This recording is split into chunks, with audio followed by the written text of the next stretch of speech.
Hello guys, welcome on chemical blogger RJ. कैसे हैं आप लोग? आज लेके आए हैं पेट्रोलियम रिफाइनिंग इंजीनियरिंग का लेसन 2 का पार्ट नंबर 1, जिसमें डिस्कस करेंगे पेट्रोलियम से रिलेटेड कुछ मोस्ट इम्पोर्टेंट डेफिनेशंस के बारे में।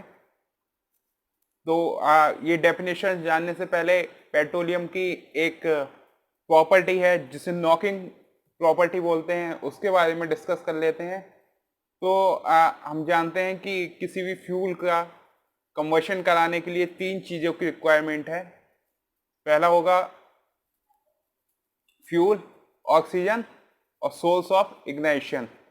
ठीक है, तो जब डीजल इंजन या पेट्रोल इंजन में जो चिंगारी का जो सोर्स है, जब ये स्पार्क के थ्रू जब कंबशन कराते हैं सिलेंडर में, तो फ्यूल का कंबशन स्पार्क देने के कुछ सेकंड बाद, कुछ मिली सेकंड बाद फ्यूल का कंबशन स्टार्ट होता है। तो सपोज डेट कि ये जो टाइम है वो 3 सेकंड है।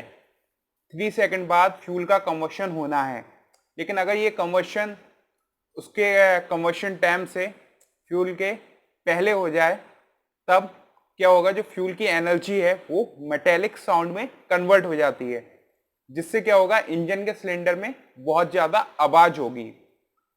तो इस प्रॉपर्टी को नॉकिंग प्रॉपर्टी कहते हैं फ्यूल की।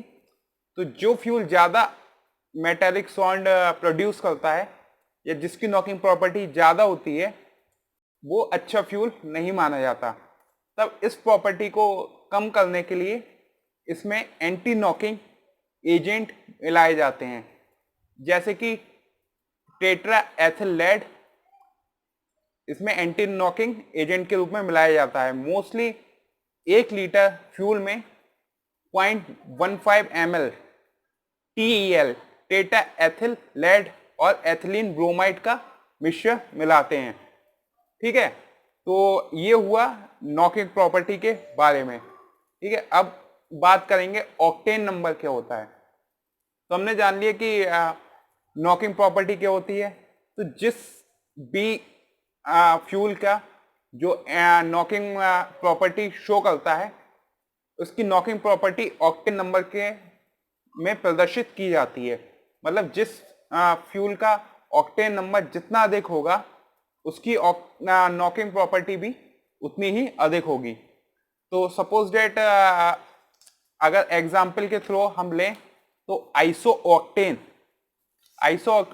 का जो ऑक्टेन नंबर होता है वो होता है 100।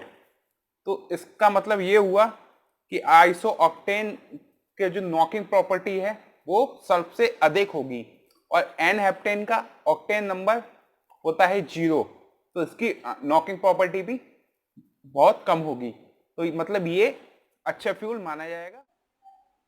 अब बात ऑक्टेन नंबर होपफुल आपको समझ में आया होगा। अब बात करते हैं सिटेन नंबर की। सिटेन नंबर डीजल इंजन की प्रॉपर्टीज को शो करते हैं।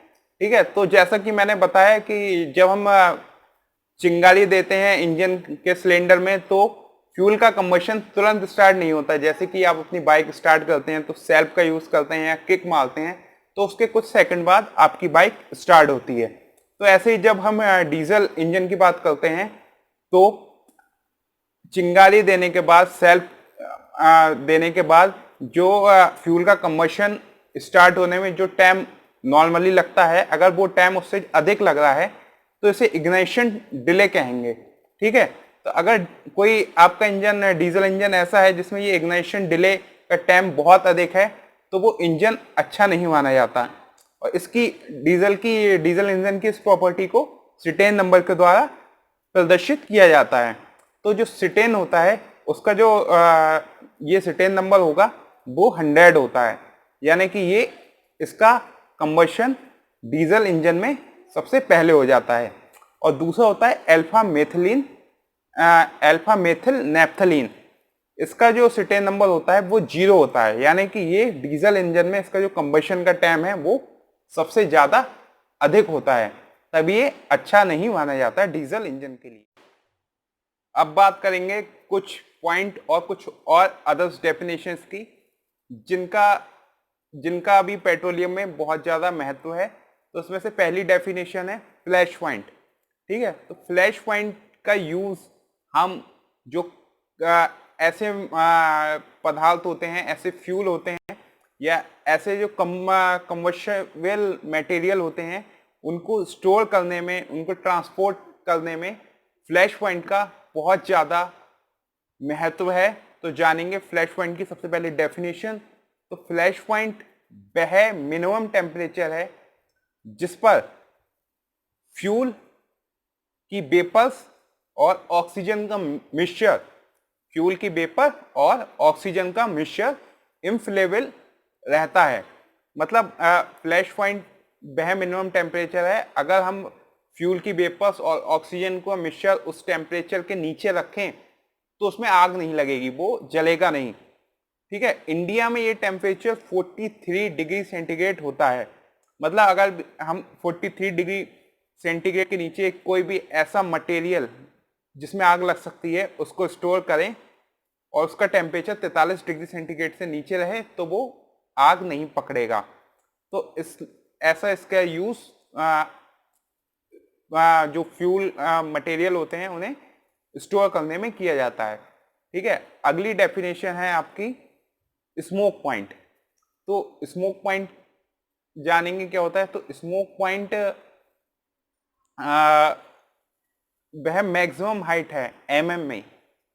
स्मोक पॉइंट वह मैक्सिमम हाइट है mm में, जिसमें अगर हम कोई फ्यूल को स्टैंडर्ड लैंप में जला रहे हैं, कोई फ्यूल को स्टैंडर्ड लैंप में जला रहे हैं तो उसमें जो लौ निकलती है, जो येलो कलर की लौ निकलती है, वो उसकी mm में हाइट, जहाँ के ऊपर स्मोक ना हो, इसके नीचे जब हम किसी भी फ्यूल को जलाएंगे किसी लैंप में तो आप देखते हैं उसमें एक लौ टाइप की निकलेगी, उसके ऊपर स्मोक होता है। तो वो जो mm में जो हाइट होगी उसे स्मोक पॉइंट कहते हैं। ठीक है। ये जो mm में हाइट है इसे स्मोक पॉइंट कहेंगे और इसके ऊपर स्मोक होगा, इसके नीचे केवल फ्लेम होगी। तो जो फ्लेम की हाइट है mm में उसे स्मोक पॉइंट कहेंगे। तीसरी डेफिनेशन है इग्नाइशन टेम्परेचर।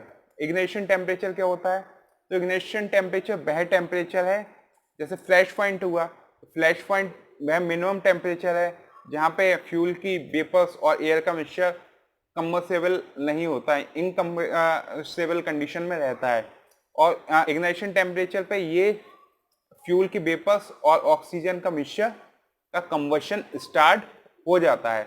यानी कि इग्नाइशन टेम्परेचर पे फ्यूल की वेपर और ऑक्सीजन का मिक्सचर को अगर हम कोई भी सोर्स मिल जाए, सोर्स ऑफ इग्नाइशन मिल जाए, तो ये इसका कंबशन स्टार्ट हो जाएगा। ठीक है। तो होपफुल ये वीडियो आपको अच्छी लगी हो, डेफिनेशन सारी समझ में आई हो। आपके जो भी सुझाव हो कमेंट बॉक्स में जरूर दें, और वीडियो अच्छी लगी हो वीडियो को लाइक करें, चैनल पर नए हैं तो चैनल को सब्सक्राइब करें। और पार्ट 2 में पेट्रोलियम से रिलेटेड कुछ और डेफिनेशंस हैं जिनका यूज़ कंपटीशन क्वेश्चंस में भी आता है और पेट्रोलियम के लिए बहुत इम्पोर्टेंट है। इसका लिए हम सेकंड पार्ट में लेके आएंगे। Thanks for watching.